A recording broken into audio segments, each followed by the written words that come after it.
Assalamualaikum warahmatullahi wabarakatuh. Perkenalkan, nama saya Sinta Bella dari Prodi PGSD semester 4. Di sini saya akan menceritakan permasalahan tentang hilangnya motivasi belajar. Setiap individu pasti pernah berada di titik yang dirinya itu tidak memiliki semangat untuk belajar. Namun jika saya mengambil dari permasalahan yang dialami oleh orang lain tentang motivasi belajar, itu akan sulit soalnya sekarang lagi lockdown, jadi nggak bisa. Terus kan kalau misalkan dari orang lain mah harus nanya-nanya gitu kan, jadi canggung gitu ya. Jadi saya ambil permasalahan sosial yang pernah saya alami saja. Menurut UNO 2007, motivasi dapat diartikan sebagai dorongan internal dan eksternal dalam diri seseorang yang diindikasikan dengan adanya hasrat dan minat atau dorongan, kebutuhan, harapan, cita-cita, penghargaan, dan penghormatan. Sedangkan menurut Hajen 1999, motivasi adalah sesuatu yang membuat seseorang bertindak. Siagian 2004 menyatakan bahwa motivasi merupakan dampak interaksi seseorang dengan situasi yang dihadapinya. Dalam kegiatan belajar, motivasi merupakan daya penggerak yang menjamin terjadinya kelangsungan kegiatan belajar dan memberikan arah pada kegiatan belajar sehingga tujuan yang diinginkan pun terpenuhi. Dengan demikian, motivasi sangat berpengaruh terhadap hasil belajar seseorang. Apabila seseorang tidak mempunyai motivasi untuk belajar, maka orang tersebut tidak akan mencapai hasil belajar yang optimal. Untuk dapat belajar dengan baik, diperlukan proses dan motivasi yang baik. Memberikan motivasi belajar berarti menggerakkan seseorang agar ia mau atau ingin melakukan sesuatu. Hilangnya motivasi belajar saya waktu itu karena kesalahan yang saya buat sendiri. Secara tidak sadar saya melakukan kesalahan itu. Namun setiap kesalahan itu pasti ada jalan keluarnya. Setiap kesalahan itu pasti ada cara untuk memperbaikinya. Walaupun memang saya rasa itu sulit. Jadi bermula ketika kelas 10 semester 2, waktu itu saya masuk ngaji atau pesantren di daerah Cilangla. Lumayan lah kalau misalkan dari rumah naik angkot 5 menit. Ngajinya berangkat asar, pulang malam jam 9. Nah, pulangnya itu dijemput sama kakak laki-lakinya teman saya yang waktu itu saya ngaji berdua dari sini. Terus saya sekolah dibiayai oleh seorang guru SMP yang waktu itu sudah dan sampai saat ini saya anggap sebagai ibu saya sendiri, dan beliau pun menganggap seperti itu. Tapi nggak tahu kalau sekarangnya, soalnya atas kesalahan itu juga kita mulai renggang dari mulai semester 1 kelas 11.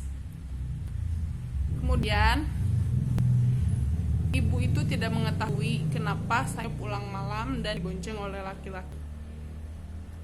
Ada temannya yang sering bertemu dengan saya dan dia mengatakan hal tersebut kepada ibu itu.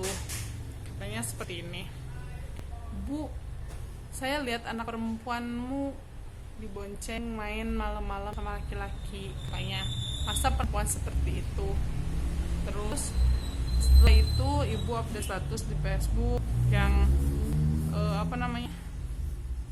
yang intinya seperti ini, "Saya sudah menganggap kamu sebagai anak sendiri. Kenapa masalah seperti ini kamu tidak menceritakan? Kenapa masalah ini harus saya ketahui dari orang lain, tidak saya ketahui sendiri?"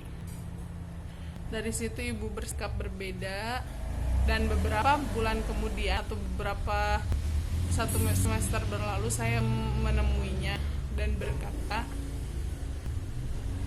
minta maaf karena saya merasa ibu nggak akan update seperti itu kalau misalkan saya tidak melakukan kesalahannya, walaupun saya belum menyadari kesalahan saya itu apa. Kemudian saya meminta maaf pada ibu, dan ibu menyampaikan cerita atau menyampaikan inti permasalahannya itu seperti apa.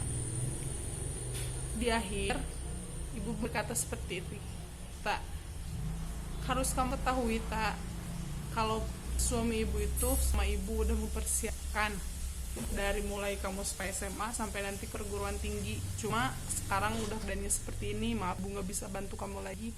Kalaupun ibu bisa bantu kamu, sebenarnya ibu sanggup bantu kamu dari hasil jerih payah ibu. Tapi kan ibu kan ibu punya suami dan ridho ibu ada pada suami ibu, sementara suami ibu aja ngelarang kayak gitu. Terus mulailah dari situ down, jadi lebih sering menyendiri, lebih sekolah masuk seenaknya, tidak bercerita kepada orang lain, hingga prestasi saya pun menurun. Yang awalnya peringkat 1 jadi peringkat 7, walaupun emang setelah itu pada semester 5 atau kelas 3 kelas 12 semester 1 bisa lagi naik ke peringkat 2 dan ujian masuk 3 besar. Namun tetap penyesalan itu masih ada hingga saat ini dan menjadikan motivasi belajar saya itu hilang. Penyesalan adalah sebuah penyesalan, jangan sampai kita menyesal dimana sudah tidak ada waktu lagi sebuah penyesalan itu disesali. Jadi ya motivasi untuk belajar itu sangat penting.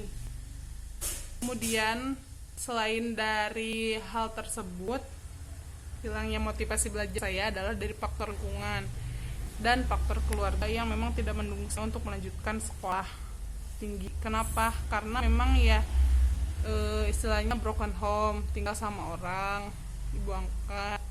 Jadi pada bilang kayak gini, udahlah nggak usah lanjut sekolah, toh si Anu sama si Anu juga yang ada orang tuanya yang tinggal sama orang tuanya nggak ngelanjutin sekolah. Padahal saat itu saya ingin benar-benar melanjutkan sekolah. Hingga akhirnya Allah berkata lain, walaupun memang dalam keadaan seperti itu, Allah mengizinkan saya untuk melanjutkan pendidikan hingga saat ini. Pesannya, jangan patah semangat. Kesalahan sudah, memang setiap orang pasti memiliki kesalahan, tapi kesalahan itu harus menjadi bukti bahwa kita bisa lebih baik dari kesalahan tersebut. Terima kasih. Assalamualaikum warahmatullahi wabarakatuh.